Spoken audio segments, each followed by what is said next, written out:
20 years ago, Daniel Carter buried the woman he loved more than anything in the world. For 2 decades, he had lived with one painful truth: his wife, Emily, was gone forever. But on a cold Tuesday morning, while standing outside a small community center, Daniel saw a woman walking toward him who looked exactly like the person he had spent 20 years trying to forget. His hand started shaking. His heart stopped for a moment, because the woman standing in front of him was Emily.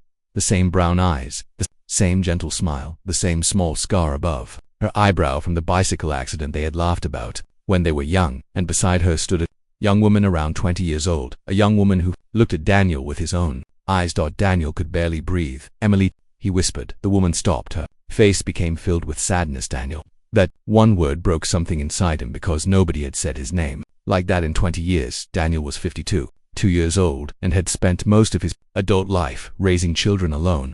After Emily's death, he had become both a father and a mother to their 2 children, Lucas and Sophie. When Emily passed away, Lucas was only 5 years old, and Sophie was just 2. Daniel still remembered that night at the hospital. The doctors had tried everything, but Emily's heart condition had taken her life unexpectedly. Daniel had held her hand until her final breath. Before she closed her eyes, she had whispered, "Promise me you'll give them a happy life." Daniel had cried and promised, and he kept that promise, but keeping it was not easy. He worked long hours, repairing old cars at a local garage, packed school lunches before sunrise. He stayed awake at night helping with homework. He learned how to braid Sophie's hair by watching online videos. He attended school meetings alone. He missed birthdays because of work, then came home with a small cake and apologized. There were nights when he sat alone at the kitchen table after his children slept, looking at old pictures of Emily. He wondered if he was doing enough, if his children missed having a mother, if he had failed them in some way. But every morning, he woke up and tried again. Over the years, Lucas grew into a quiet but hard-working young man. He was now 25, and had recently started working as an engineer. Sophie was 22, and studying to become a teacher. Both loved their father deeply. They knew what he had sacrificed. One evening, Sophie found Daniel sitting in the living room, holding an old photograph of Emily. "Dad," she said softly. Daniel quickly put the picture away. "What, you still miss her?" Daniel smiled sadly. "Every day." Sophie sat beside him. "I wish I remembered more about Mum." Daniel looked down. "You were too young." "I know," Sophie replied, "but sometimes I feel like I lost someone I never got to know." Daniel hugged his daughter. "You didn't lose her completely. She is part of you." At that moment, neither of them knew how much that sentence would soon matter. A few days later, Daniel received an unexpected phone call. The caller introduced herself as Emily. At first, Daniel thought it was a cruel joke, but then the woman mentioned details only Emily could know. Their first apartment, the song they danced to on their wedding day, the promise they made. When Lucas was born, Daniel felt confused and angry. "Who are you?" The woman became quiet.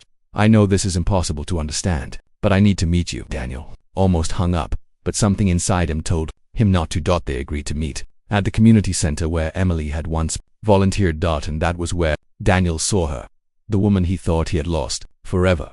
Standing beside her was a young woman named Lily, and Lily was looking at him with tears in her eyes. Daniel could not move. His mind was fighting against what his eyes were seeing.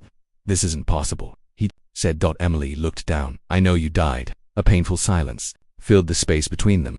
"I thought I was going to die too," Emily whispered. She explained that 20 years ago, after her accident, doctors discovered a rare medical condition. During treatment, complications happened.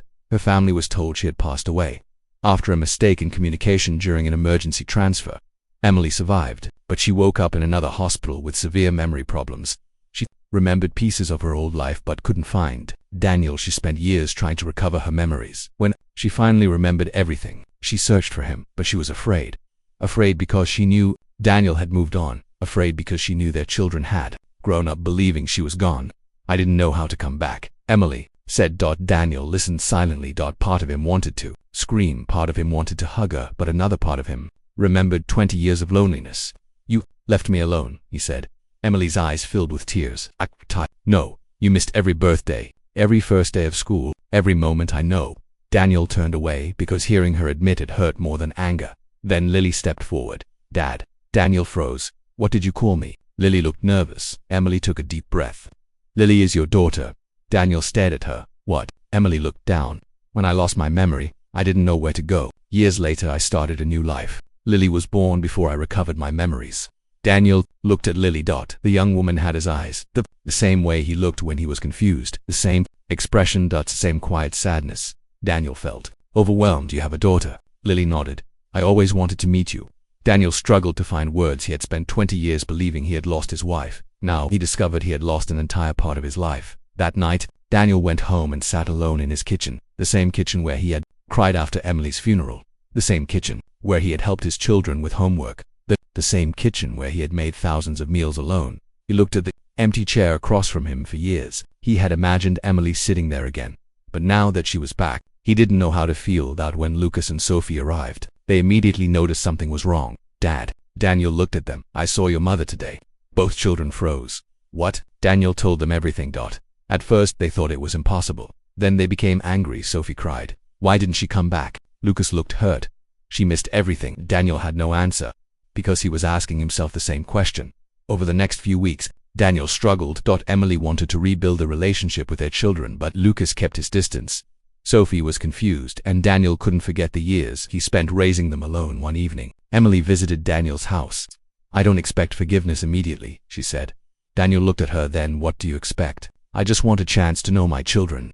Daniel stayed quiet. Then Emily added, and I want you to know something. What? Lily has been looking for you for years. Daniel looked surprised. What? Because she knew something was missing in her life.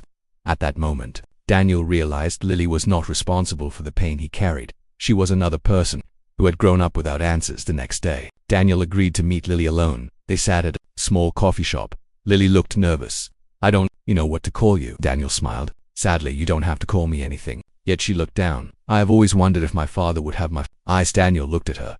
Those words broke his heart, because he knew what it felt like to wonder about someone you lost for the first time. Daniel saw Lily not as a reminder of his pain, but as a young woman who had also been searching for family, and that changed everything. Daniel did not forgive Emily overnight. Some wounds take time, but he made a decision. He would not let anger destroy another family. He had already lost 20 years. He didn't want to lose any more. Slowly, he began spending time with Lily. They discovered small similarities. They both liked old movies. They both hated wasting food. They both tapped their fingers when they were nervous. One day, Lily laughed. You really are my father. Daniel smiled. How do you know? Because I do that too. She tapped her fingers on the table. Daniel laughed for the first time in weeks. Eventually, Lucas and Sophie also started opening their hearts. It was not easy. There were difficult conversations. There were tears. There were moments when everyone felt hurt, but they learned that healing did not mean pretending. The pain never happened. It meant choosing love despite the pain. One evening, the entire family gathered at Daniel's house for dinner. Emily looked around the table. I never thought I would see this again. Daniel looked at his children. Neither did he. After dinner, Sophie brought out an old photo album. She opened a page with a picture of Emily and Daniel when they were young. We should add new pictures, she said. Everyone smiled, because for the first time in 20 years, the family was creating new memories. Months later, Daniel visited Emily at the park where they used to walk when they were young. They sat quietly on a bench. I missed so much, Emily said. Daniel nodded. Yes, you did. She looked down. I'm sorry. Daniel took a deep breath. I don't know if things can ever be the same. Emily looked at him. But maybe they don't have to be the same. She smiled through tears. Maybe we can build something new. Daniel looked at the family walking nearby, his children. Lily. The people he almost lost forever, and he realized something. Life does not always give people the ending they expected. Sometimes it gives them another chance, a different chance, a chance to forgive, a chance to love again, a chance to heal.